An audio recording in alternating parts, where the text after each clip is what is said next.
بسم الله الرحمن الرحيم والصلاة والسلام على أشرف المرسلين. Salam alaikum, bonjour tout le monde. Aujourd'hui, on va voir ensemble un sujet d'examen في المودule théorie de signal de l'université Mohamed Saddiq Ben Yahya, Jijel, faculté des sciences et de technologie, département d'automatique, deuxième année technologie, licence automatique. Donc, examen théorie de signal, septembre 2019. On va commencer par l'exercice numéro 1, la partie numéro 1. Ça concerne le chapitre de la transformée de Fourier. Donc, sachant que la transformée de Fourier est utilisée pour les signaux qui ne sont pas périodiques. Vous avez deux signaux, x de t et y de t, donnés par les expressions x de t égale cosinus de pi f0t, y de t égale arc de t sur 2θ, z de t égale x de t multiplié par y de t, avec une fréquence f0 très supérieure devant θ.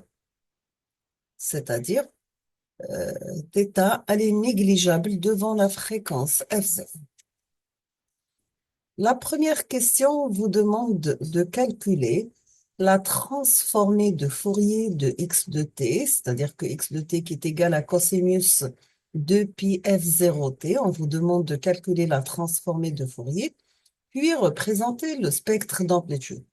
Concernant la transformée de Fourier x de f, qui est égale par définition, l'intégrale de moins l'infini à plus l'infini de x de t multiplié par exponentielle moins g de pi ft dt. Deuxième question, c'est la même chose, sauf que c'est pour y de t. On vous demande de calculer la transformée de Fourier de y de t, qui est égale à rec de t sur 2θ, puis représenter le spectre d'amplitude.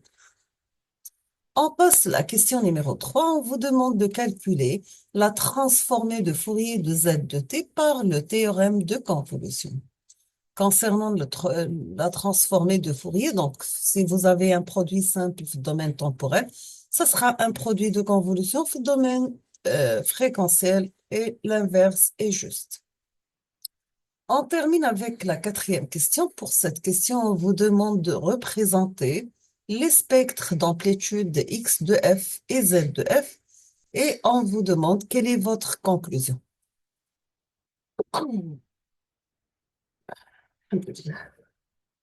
On passe la partie numéro B pour la série de Fourier.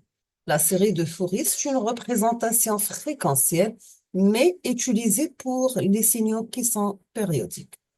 On va considérer un signal périodique x de t donné ci-après. Donc, on vous demande de calculer les coefficients de Fourier complexes du signal x de t. Calculer les coefficients de Fourier complexes du signal x de t.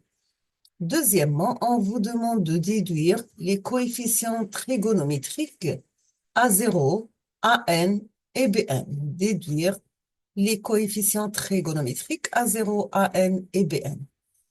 Pour les A0 et AN et BN, donc A0 c'est l'intégrale de x de t dt, AN normalement c'est 1 sur 2 pi l'intégrale de x de t par cosinus n oméga t dt, BN c'est 1 sur 2 pi, 1 sur 2 t la période, pardon, de t la période, l'intégrale de x de t par sinus n oméga t. Lorsqu'on vous demande de déduire, c'est-à-dire extraire les coefficients à partir des coefficients complexes. Donc, pour la décomposition en série de Fourier complexes, on doit avoir un signal x de t, mais la forme, la somme de Cn par exponentielle Gn oméga t. Après, on vous demande d'écrire le développement en série de Fourier du signal x de t. Pour le développement en série de Fourier, nous avons x de t égale A0 sur 2 plus la somme de AN, sachant que 1 commence 1 plus l'infini, pardon, de x de t par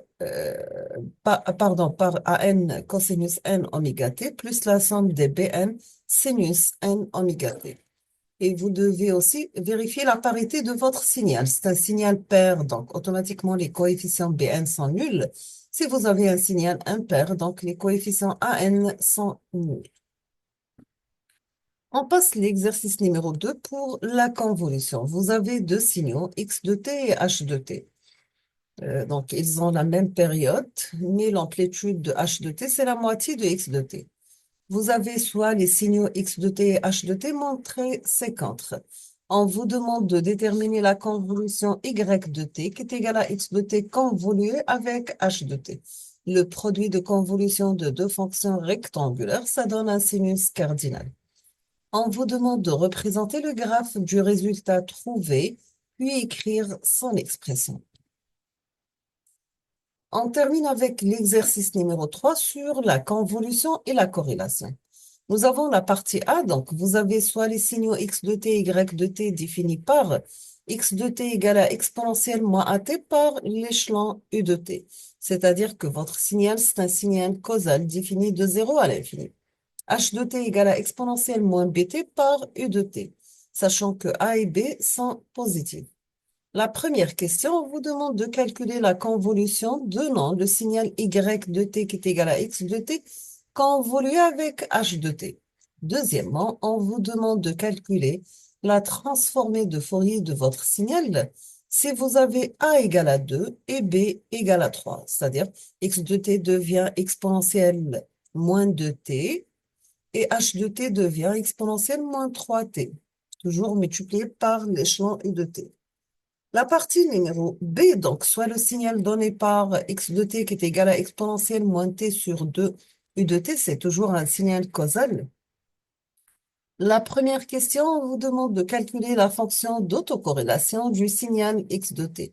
Lorsqu'on vous demande la fonction d'autocorrélation, c'est-à-dire vous allez à calculer un produit de convolution par le signal avec lui-même, c'est-à-dire x de t multiplié par convolué avec x de t. Que vaut sa valeur à l'origine? X de 0. Donc, la fonction d'autocorrélation à l'origine, normalement, ça correspond à la valeur de la puissance du signal. Deuxième question, on vous demande de calculer de deux manières la densité spectrale d'énergie du signal x de t. Pour la densité spectrale d'énergie, tout simplement, c'est la transformée de Fourier de sa fonction d'autocorrélation. Donc, nous avons un proverbe, c'est chacun ne conserverait que ce qu'on doit et a besoin. Nul ne manquerait de rien et chacun se contenterait de ce qu'il a. Donc, Gandhi. Nous sommes à l'arrivée à la fin de cette vidéo. Je vous remercie infiniment pour votre attention. Vous aurez la correction, Inch'Allah, dans les prochains jours. Je vous souhaite bonne chance, beaucoup de succès et à la prochaine. Merci.